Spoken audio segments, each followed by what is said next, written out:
Over the past 2 months, we have been working on designing and building our own biospheres. What is a biosphere? According to the dictionary, biosphere refers to the regions of the surface atmosphere and hydrosphere of the Earth occupied by living organisms. One of the greatest examples of a biosphere is the Earth. Earth's biosphere is the sum of all ecosystems that exist.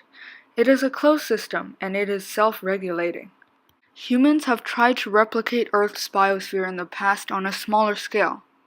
In 1991, the Biosphere 2 project was launched. However, it was ultimately unsuccessful due to the lack of oxygen within the biosphere. I'm sorry, humans, but I think Mars colonization will have to wait. Similar to Biosphere 2, our Biosphere 8 projects imitate conditions on Earth and model real ecosystems. We try to replicate certain parts of Biosphere 1, except on a very small scale. Like its predecessors, these biospheres that we built are closed systems. Our goals for the project are to observe sustainability, cycles of matter and energy, and stability with the factors affecting it.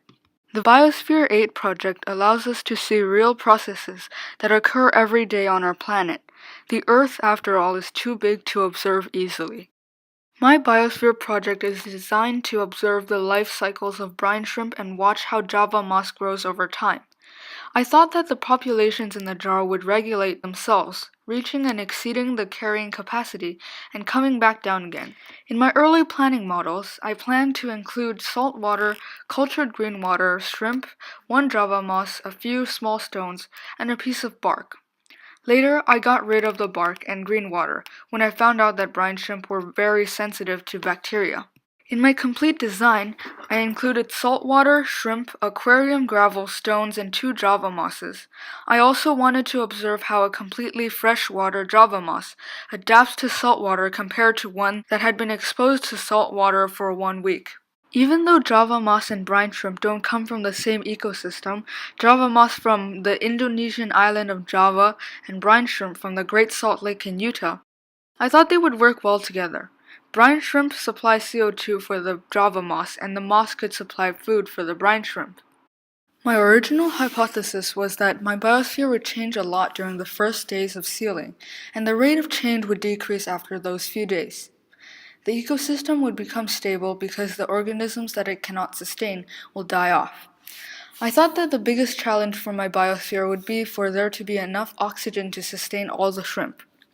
I also thought that the saltwater moss would adapt to the water more quickly than the freshwater one. True to my hypothesis, my biosphere experienced many changes during the first week. Rapidly, many shrimp died off and many others hatched from the eggs. I observed the color of the freshwater moss turn darker, and the other one growing slightly. However, I didn't expect that after a week all of the shrimp died. In another project, I hatched and raised many brine shrimp. Through this, I deduced that the shrimp in my jar died of one of 3 reasons: oxygen deficiency, lack of food, or too high acidity. After 3 weeks without significant change in my biosphere, I relocated it to a sunnier place. I think increasing the amount of energy entering my biosphere would promote many changes, like an increased amount of water vapor, which could lead to a less stable salinity in the water. It would also help facilitate plant growth. In the next weeks, the Java moss would most likely experience growth, and the water may turn green due to microscopic plants. During all stages of planning, I carefully considered the main cycles that happen in the biosphere: water, carbon, oxygen, energy, and nitrogen. I mapped out how these cycles would work and interact with one another. Furthermore, I contemplated whether these cycles would sustain both the shrimp and the moss. The energy cycle is mainly driven by sunlight, which, along with the water, creates glucose, C6H12O6. This energy is then consumable by the shrimp.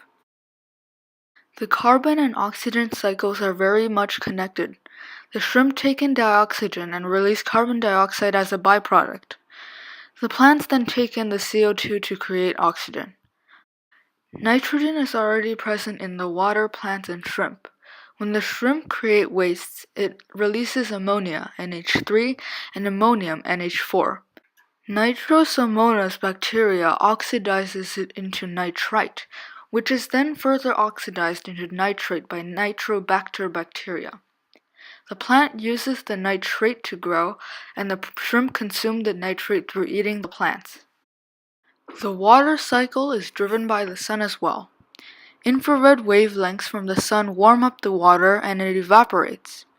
Then the water vapor condenses on the side of the jar facing away from the sun, and it returns to the water. In one of my later observations, I compared the amount of condensation in my jar to another one that had roughly the same amount of sunlight entering it.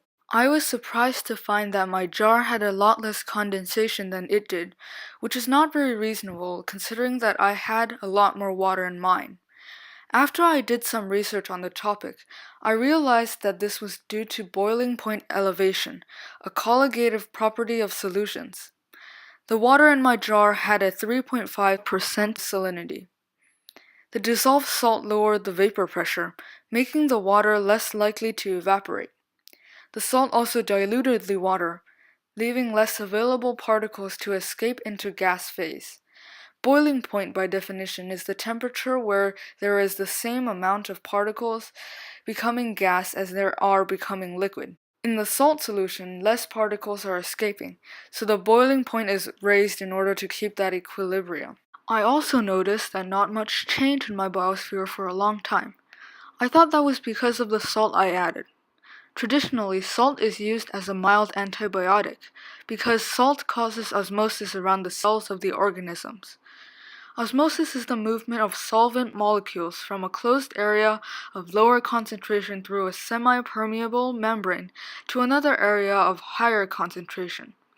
This causes cells to lose their water and die. Humans, don't consume too much salt. Don't drink too much water either. My favorite biosphere is very definitely the Earth. That said, I haven't really lived in another biosphere, unlike these Java mosses and the one I created.